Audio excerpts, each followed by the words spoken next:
साथीहरू तपाईहरुले मेरो स्क्रिनमा मोबाइलको स्क्रिनमा देख्नु भएको छ कि यहाँ सुरुमा देख्नु भएको छ योर 2025 रिसिभ इज हियर भनेको छ है। यो खालको अप्सन तपाईहरुको मोबाइलमा आएको छ कि छैन, यदि आएको छैन भने कसरी लिएर आउन सकिन्छ र यो के हो हैन, यस विषयमा चाहिँ म तपाईहरुसँग कुराकानी गर्न गइरहेको छु। तपाईहरुले भिडियो स्किप नगरिकन हेर्नु होला। सबैभन्दा पहिला म तपाईहरुलाई यो क्लिक गरेर देखाउने छु। यहाँ लेखेको छ योर 2025 रिसिभ इज हियर है त। यो भनेको के हो भन्दा तपाईको 2025 सम्म युट्युबमा के कस्ता कामहरु गर्नुभयो हैन, तपाईको च्यानलमा कसले भिजिट गर्नुभयो र तपाईको टप फ्यान्सहरु को हो र तपाई पनि कुन च्यानलमा चाहिँ तपाई पनि भिजिट गर्नुभयो त्यस विषयमा चाहिँ सबै कुराहरु डिटेल्समा बताउने गर्छ।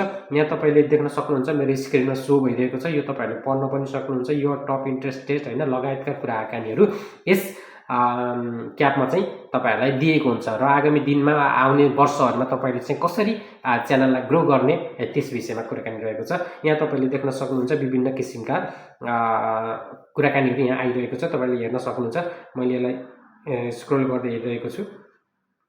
In 2025 you are showed many different is here interesting यी सबै कुराहरु है त तपाईहरुले राम्रोसँग हेरेर बुझ्न सक्नुहुन्छ। यो भनेको तपाईको च्यानललाई नोक्सान गर्नको लागि चाहिँ आएको हैन कि तपाईलाई चाहिँ एउटा ल है तपाईले चाहिँ यस्तो प्रगतिहरु गर्नुभयो भनेर एउटा विवरण स्वरूप तपाईलाई दिएको है त। तपाईले यसलाई शेयर गर्न सक्नुहुन्छ, तपाईले यसलाई डाउनलोड गरेर राख्न सक्नुहुन्छ, जे पनि गर्न सक्नुहुन्छ। डाउनलोड गर्नको लागि तलतिरपट्टि लेफ्ट साइडमा चाहिँ के छ डाउनलोडको अप्सन रहेको छ। त्यसमा क्लिक गर्नुभयो भने यो डाउनलोड हुन्छ र शेयर गर्नको लागि चाहिँ तलतिरपट्टि फेदमा रहेको शेयर भन्ने अप्सनमा क्लिक गर्नुभयो भने तपाईले शेयर गर्न सक्नुहुन्छ। यहाँ धेरै कुराहरु देखाइरहेको छ। मैले छिटो यसलाई स्क्रोल गरेर हेरे। तपाईहरुले आरामसँग हेर्न सक्नुहुन्छ है त।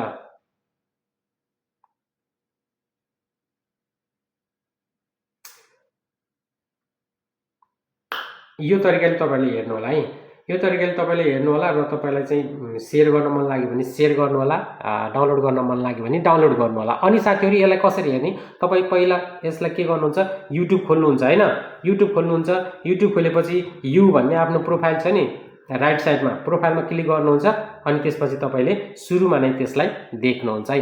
अब तपाईले चाहिँ यसरी चेक गर्नुभयो आफ्नो मोबाइलमा, सायद तपाईकोमा आएको छैन होला। अब आएको छैन भने के गर्ने, त्यसको लागि तपाई प्ले स्टोरमा जाने। प्ले स्टोरमा जाने सबैभन्दा पहिला प्ले स्टोरमा गइसकेपछि तपाईले के गर्ने, यहाँ चाहिँ युट्युब भनेर लेख्ने। युट्युब भनेर लेखिसकेपछि युट्युब आउँछ।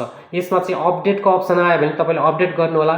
तर यहाँ अपडेटको अप्सन आएन, यहाँ ओपनको अप्सन आयो। म यसलाई ओपन गर्दिन, जस्ट यसलाई के गर्छु अनलिस्ट गरिदिन्छु। यसलाई मैले हटाइदिन्छु यो युट्युबलाई है। हटाइदिएपछि यहाँ के छ अपडेटको अप्सन आएको छ। अब यसलाई म अपडेट गर्छु। जब तपाईको च्यानल तपाईको युट्युब अपडेट हुन्छ त्यसपछि तपाईले एउटा सानो सेटिङ गर्नुपर्ने हुन्छ। भिडियोलाई स्किप नगर्नु है त। हेर्नुस् त मेरो यहाँ भिडियो चाहिँ युट्युब चाहिँ अपडेट भइसकेको छ। अब यसलाई मैले ओपन गर्न पनि सक्छु। तर सबैभन्दा पहिला तपाईले एउटा गर्नै पर्ने सेटिङ चाहिँ के छ भन्दा सिधा तपाई एकचोटी आफ्नो मोबाइलको सेटिङमा जानुस्। मोबाइलको सेटिङमा गइसकेपछि अलिकति स्क्रोल गर्नुस्। स्क्रोल गरिसकेपछि तपाईले एप भन्ने अप्सन देख्नुहुन्छ, त्यसमा क्लिक गर्नुस्। आफ्नो एप्समा क्लिक गरिसकेपछि सर्च बक्समा टाइपिङ गर्नुस् युट्युब भनेर है त। युट्युब भनेर टाइपिङ गरिसकेपछि यसलाई क्लिक गर्नुस्। क्लिक गरिसकेपछि तपाईले यहाँ तलतिरपट्टि देख्न सक्नुहुन्छ राइट साइडमा रहेको छ क्लियर डाटा भनेको छ है। क्लियर डाटामा क्लिक गर्नुस्। क्लियर डाटामा क्लिक गरिसकेपछि तलतिर सेकेन्ड स्टेपमा रहेको छ क्लियर क्याच भनेको छ। यसमा क्लिक गर्नुस् र यसलाई ओके गरिदिनुस्।